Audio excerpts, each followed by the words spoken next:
Hey everybody. Yes, anyone who doesn't like, curse words and whatnot should leave now.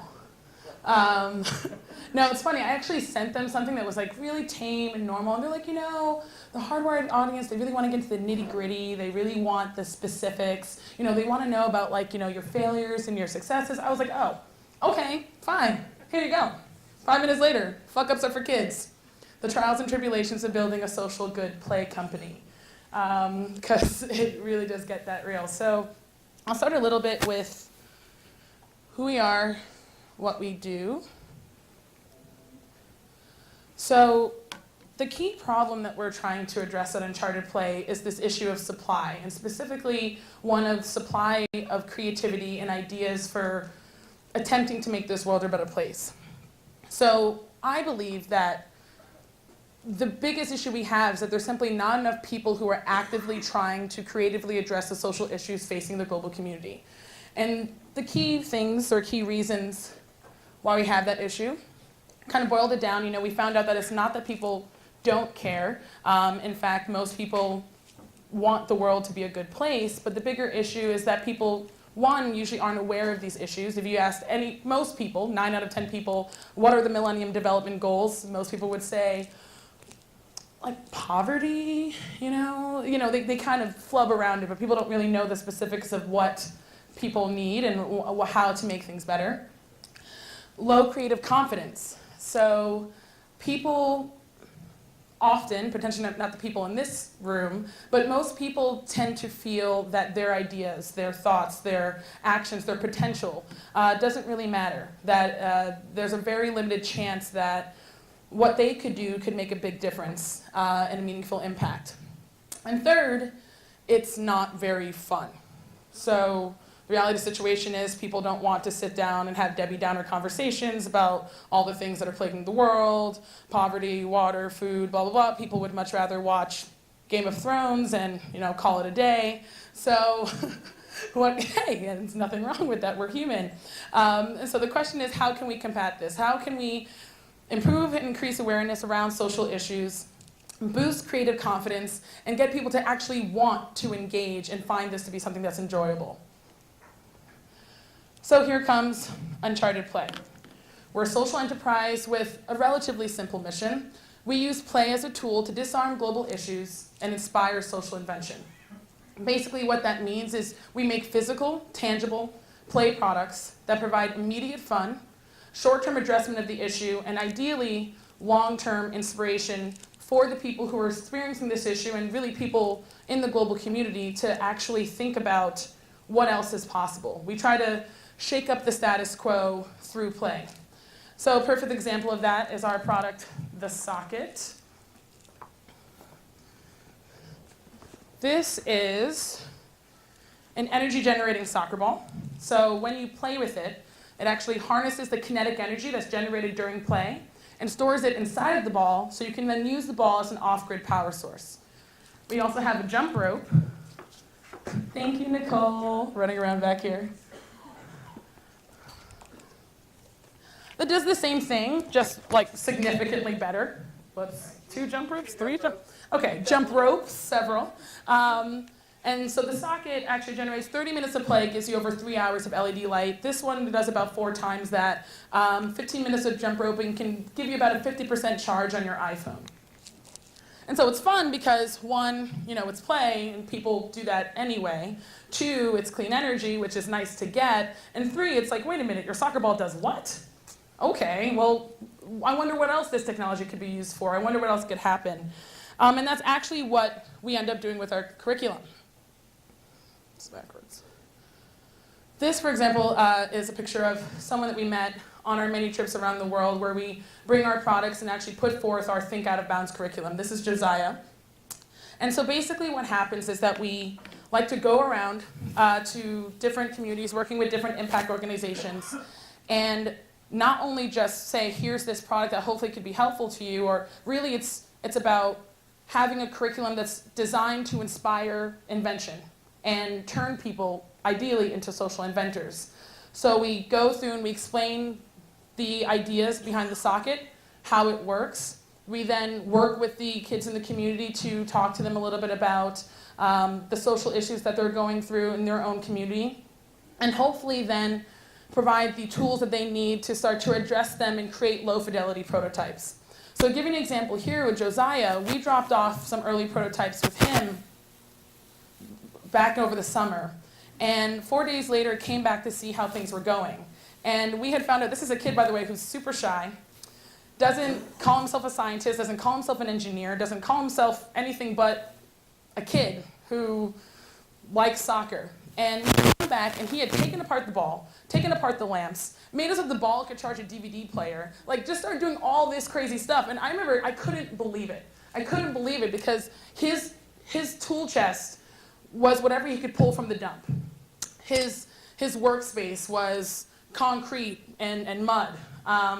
And he didn't even know it was that big of a deal. He was just like, well, you know, I like football, and it seemed pretty cool to take it apart and put it back together. I like playing around with things. And you know, it was from there when you start to realize that this is a kid who is living in a world where power is hard to come by reliably, where he's not always told that he can do anything. He's not always told that there's a lot of opportunity there. And through sports and technology and a kind of focused curriculum, he was able to become an inventor right there, right under everyone's eyes and right under everyone's nose, and not really be too scared about what that could mean. In fact, he literally said, ma'am, which upset me because I was like, don't call me ma'am yet, please. But he said, ma'am, you know, if you sponsor me, I can do more than this. As in to say, like, if this is something that's exciting you, I think he was actually asking for a flight to New York to come and work, which I actually considered. But I think the idea was no one, again, had ever given him that excitement. No one had ever shown him that what he could do could be the big thing. And that's what we're all about on Uncharted Play, is trying to create these systems that inspire domino innovation, that inspire innovation that begets innovation through play. So, yay, super exciting, right? We do this. We've been lucky enough to work in several countries around the world. We've been lucky enough to get President Obama to play with our ball, Bill Clinton to be a great endorser. It's all super exciting. But, gosh, okay, so I'm 26 here. Invented that thing when I was 19.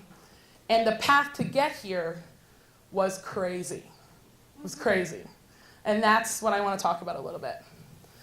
That's my mom, right? So I want to tell you a little bit about myself. The only way you can know about the story is if you understand me. I am Nigerian. Anyone Nigerian in here? Anyone? Okay. I knew you. I could see you. I knew it. Okay. So anyone who's Nigerian knows Nigeria. Anyone have Nigerian friends knows Nigerian moms. Okay. So already you just understand the pressure you're under from an early age to do a lot. So my mom used to watch, Oprah, used to watch whatever, and say, oh, this person's doing this, why don't you? This person's doing this, why don't you? Like, she just, I'm in trouble right now for something. She wishes, even though I'm, studied psychology and economics, undergrad at Harvard, went to Harvard Business School while in Boston, while running this company in New York, back and forth. You know what she says to me? It would have been great if you had, your JD though. Your JD just would have been the icing, So you come from this place where I think the beauty of it is that, I had parents who really believed in me, but also parents who grew up very specifically in the areas that meant a lot to me. My mother, her father was a teacher, her uncle was a principal. They believed in education. They also grew up in the village. My father's father was a native doctor. A native doctor is a juju man with several wives. I mean, I'm talking, and now my father's a PhD, here in the US, but it wasn't a mission trip that I took somewhere. When I saw the issues with energy, it was my aunt's wedding. It was my cousin's birthday party. It was seeing the power issues up close and personal. So when the idea came to invent the Soccket, which was our first flagship product, it really was about an intention of just thinking about the people who I loved and wanting to create a better option, a better way to feel more empowered around the situation. Not necessarily to solve it, but to say, what is it that makes people feel so hopeless given the issues with reliable power around the world? What makes people feel so hopeless around social invention when they're thinking about these global issues? So given that idea, everything basically started when I was 19, junior at Harvard, and we started with a group of 4 girls, and we were given a prompt to address some social issue, and out of the class came the Soccket. And so here comes the first fuck up. Don't start a company with people who don't share your passion. So the biggest mistake first was starting a company with 3 other girls who were great, yay, but they didn't really understand the importance of play in the cultures that we were working in. They didn't really understand the importance, actually, not even just the importance of play, but the importance of the passion that you need to have to make anything happen. Apart from fears of people, saying, oh, what if this happens, what if that happens, the problem when you have 4 people and everyone has equal equity is that you can have endless stalemates, because one person or 2 people who are incredibly afraid to move forward will halt everything. So with that situation, basically, we dissolved that company and started a new one. But it wasn't fun, and it wasn't great. And I would definitely say that we probably lost about 2 years simply because there were so many people who, again, were very interested in the general issue, but were truly afraid of taking the steps and making the hard decisions to really move forward. Don't assume that experience equals solution. Another mistake that was made was first, like I said, I studied psychology and economics and pretty much Googled my way to prototypes. And it was fun and exciting, and I didn't think it was very, very difficult. But then it seemed as if the next step would be to find a solidified, established engineering firm to take the product to the next step. So we go first to a design firm in South Africa, and they make something that's very beautiful, but that doesn't really work. We go to the firm that created a very successful product that I won't mention, and they take $10,000 from us and give us a 1-page report saying that this isn't possible. We then go to another firm that works with us for 5-6 months on a product and takes about $100,000 from us as well, on a product that, do we have this one? That is super heavy, hurts to play with. We realized that the engineers that we thought knew so much, we asked them, wait a minute, actually, have you ever been to the developing world? Well, I've been to Morocco, so I'm assuming that counts. No, it doesn't. It does not. So that, what we realized is that I was better off finding people who connected with me, understood the vision, and had the hunger, the true and honest hunger to figure it out. Right back there is my VP of Product Development, Victor, drinking the beer, chilling. He was a biomedical engineer by training, and he became, by force, an electrical engineer, a mechanical engineer, and everything that we needed to build the company. And again, half of it, is experience. It doesn't mean that knowledge doesn't have its place, but most likely you can Google it, you can have advisors. It really is about the mindset. Don't make deals with the devil. So about 2 years ago, we got this great opportunity to partner with a major media conglomerate in Mexico. And we knew that no one liked them. They were known to being sneaky and pushy, but we didn't have funding yet, and it was the kind of deal that if we could close, it could allow us to go a little bit further without funding. Unfortunately, they also pushed us to get out product faster than when it was ready. And the result, of course, was that when product started failing, we were stuck with kids who had broken balls all over the place and a company that could care less about it. That sucked. It really did suck. I think the biggest thing that I learned there, fortunately, we started to grow some balls on our end as well. We stopped distributing. We told them, sorry, no, we're not going to distribute till we figure it out. But the constant and consistent pressure from them was something that really wore on us and stressed us out. And so, one of my professors at school always says, when the devil comes, it's not going to be some random third-tier company. It's going to be Google. It's going to be the company that you can't say no to. But if you know in your gut that it doesn't make sense, or if in the long run you wouldn't want to work with a company like that, try your best to make the right decision and figure out another way. If I could go back, I would not have worked with them. So the last two thoughts are, one is a quote from Victor: manufacturing is hard. The most important thing there is that really, honestly, for anyone who's making real things, like things you have to touch and pick up and play with, manufacturing is really hard. And we live in a consumerist-based society where people don't understand how things are made, so they just assume that while it can take several months to make an app, it must only take 5 days to make a ball. In fact, let me show you.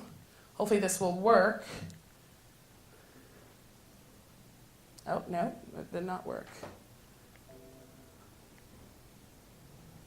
Is someone playing the video? Is something happening? Yeah? I think you can just click it. I think this becomes number 5. Oh, there's already a 5. Well, this isn't mine. I wouldn't call this mine. Number 6, only claim the things that are issues. So the biggest thing in this video, though, I can just explain is that this essentially just explains how the socket is made. And the key thing that it illustrates is it's actually relatively simple.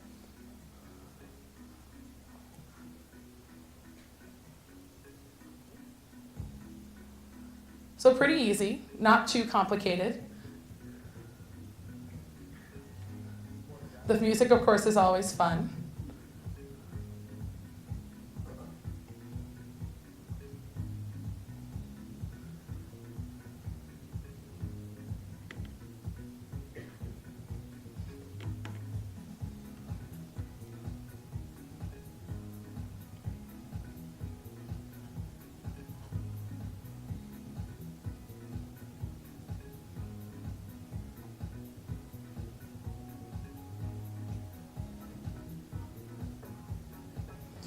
So funny enough, again, here, this is pretty basic. Hopefully most of you think this is pretty easy. But you would not believe what it takes to actually make something like this. So in terms of the vendors, we're talking about foam from China, we're talking about plastic, we're talking about rubber, we're talking about chips, and we're talking about making things that are OSHA certified. And what it ends up being is that we really wanted to make sure that we knew how we were making our products. And so we went ahead and pulled our production from China when we weren't happy with quality and tried to get it started in upstate New York. And we still are now manufacturing our products in good old Poughkeepsie, New York. But it was so unbelievably difficult to make sure that people didn't do the most ridiculous things when assembling these things, to automate the investment. And so I think, the number 4 fuck up being manufacturing is hard is really just recognizing that there are things that are related to your business, hopefully, that are so difficult that you just need to be really prepared to take a lot of time to do it and not try to rush it. We thought we'd be able to get our manufacturing up in 6 months and it would be great and we'd be able to own the process and really understand how it can be a better company as a result, and it killed us. It killed us. The holidays killed us. We had designers, marketing, everyone was on the line making balls during the holidays because it just totally took us by surprise. The last one, haters gonna hate. Awesome people. So this one is more kind of not so much a fuck up, but more something that if you don't know this, it's something that you need to know. And it's something that I need to tell myself. And I think all of you also, as you're working on your own ventures, people aren't going to love what you do all the time.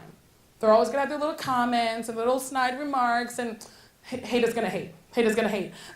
It really should not be something that can tear you down, because the reality is that when you start your own venture, you need to be your biggest cheerleader.